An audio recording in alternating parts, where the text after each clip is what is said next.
ایک بادشاہ اپنی رعایا کا بے حد خیال رکھتا تھا اور اپنے بزرگوں کی تقلید کرتے ہوئے روزانہ سادہ کپڑوں میں شہر کی گلیوں میں گھوم پھر کر لوگوں کے بارے میں معلوم کرتا رہتا تھا کہ لوگ کس طرح زندگی گزار رہے ہیں۔ ایک رات بادشاہ حسب معمول شہر کی گلیوں میں گھوم رہا تھا۔ چلتے چلتے وہ جیل کے دروازے تک پہنچ گیا۔ جیل کے پاس سپاہی ایک چور کو پکڑ کر اندر لے جا رہا تھا۔ بادشاہ نے سوچا آج جیل کے اندر جا کر دیکھنا چاہیے کہ یہاں کیا ہوتا ہے۔ یہ سوچ کر بادشاہ جیل کے دروازے کے پاس پہنچ گیا۔ بادشاہ کو دیکھتے ہی سپاہیوں نے پہچان لیا اور تعظیم سے سر جھکا دیے۔ بادشاہ نے جب سپاہیوں کو بتایا کہ وہ جیل کا معائنہ کرنا چاہتا ہے تو سپاہی بادشاہ کو لے کر اندر چلے گئے۔ قیدیوں کو جب پتہ چلا کہ بادشاہ سلامت خود چل کر ان سے ملنے آئے ہیں تو وہ سب بادشاہ کے ارد گرد جمع ہو گئے۔ بادشاہ نے باری باری ان سے ان کے حالات پوچھے۔ بادشاہ نے ایک قیدی سے پوچھا تمہیں کس جرم کی سزا ملی ہے؟ وہ آدمی کہنے لگا بادشاہ سلامت میں نے کوئی جرم نہیں کیا، میں بے گناہ ہوں، مجھے چوری کے الزام میں پکڑا گیا ہے، حالانکہ میں نے زندگی میں کبھی چوری نہیں کی۔ بادشاہ نے جب دوسرے قیدی سے پوچھا کہ تمہارا قصور کیا ہے تو اس نے بھی روتے ہوئے بادشاہ سے کہا کہ میں بے قصور ہوں، میں نے کوئی جرم نہیں کیا، لیکن یہ سپاہی پھر بھی مجھے پکڑ کر لے آئے ہیں۔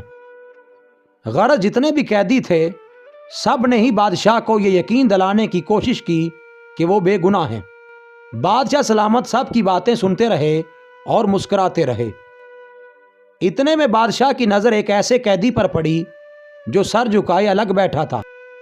بادشاہ نے سپاہیوں سے کہا کہ اس آدمی کو ہمارے پاس لاؤ، یہ کیوں منہ چھپائے بیٹھا ہے؟ سپاہی جب اس آدمی کو بادشاہ کے پاس لائے تو بادشاہ نے پوچھا اے نوجوان کیا بات ہے، تم منہ چھپائے کیوں بیٹھے ہو؟ اس آدمی نے روتے ہوئے کہا بادشاہ سلامت میں بے حد گناہگار ہوں، میرے گناہ نے مجھے اس قابل نہیں چھوڑا کہ میں کسی کو منہ دکھا سکوں۔ بادشاہ نے کہا ہمیں بتاؤ تو صحیح تم نے کیا جرم کیا ہے؟ اس شخص نے کہا میں ایک اچھا آدمی تھا، ہمیشہ ایمانداری سے کام کرتا تھا، ایک دن نہ جانے کیوں میرے دل میں شیطان نے گھر کر لیا اور میں نے ایک آدمی کے پیسے چرا لیے اور یوں مجھے جیل بھیج دیا گیا۔ بادشاہ نے سوچتے ہوئے کہا یہاں یہ سب بے گناہ ہیں سوائے تمہارے، صرف تم ہی ایک ایسے آدمی ہو جس نے اپنے آپ کو گناہگار بتایا ہے، لہٰذا اتنے بے گناہ لوگوں میں ایک گناہگار کو نہیں رکھنا چاہیے، میں تمہیں رہا کرتا ہوں۔ کچھ عرصہ بعد بادشاہ پھر جیل کا معائنہ کرنے آیا اور باری باری قیدیوں سے ملاقات کی۔ اس دفعہ ہر قیدی نے بادشاہ کو اپنے جرم کی تفصیل سنائی۔ بادشاہ نے یہ سننے کے بعد حکم جاری کیا کہ یہ لوگ واقعی گناہگار ہیں، انہیں ابھی تک شرمندگی کا احساس نہیں، یہ بڑے فخر سے اپنے جرموں کی کہانی مزے لے لے کر سنا رہے ہیں، لہٰذا ان کی سزا اور بڑھا دی جائے۔ یہ سن کر وہ لوگ بے حد حیران ہوئے اور بادشاہ کے جانے کے بعد اس کے وزیر سے پوچھنے لگے کہ جب اس شخص نے اپنے گناہ کا اعتراف کیا تھا تو بادشاہ نے اسے چھوڑ دیا تھا، لیکن جب ہم نے گناہ کا اعتراف کیا ہے تو بادشاہ نے ہمیں اور سزا دی ہے، کیوں؟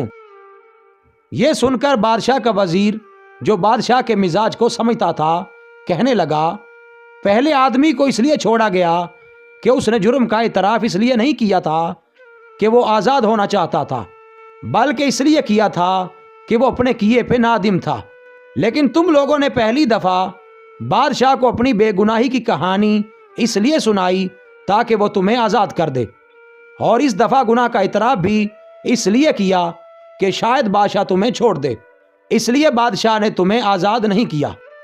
بالکل اسی طرح اگر ہمیں سچ میں اپنی غلطی یا گناہ کا احساس ہو جائے اور اس پر ندامت بھی ہو تو ہم صدقے دل سے معافی بھی مانگ لیں گے، اور وہ اللہ بہت رحیم و کریم یقیناً ہمیں معاف بھی کر دے گا، بے شک وہ معاف کرنے والا ہے۔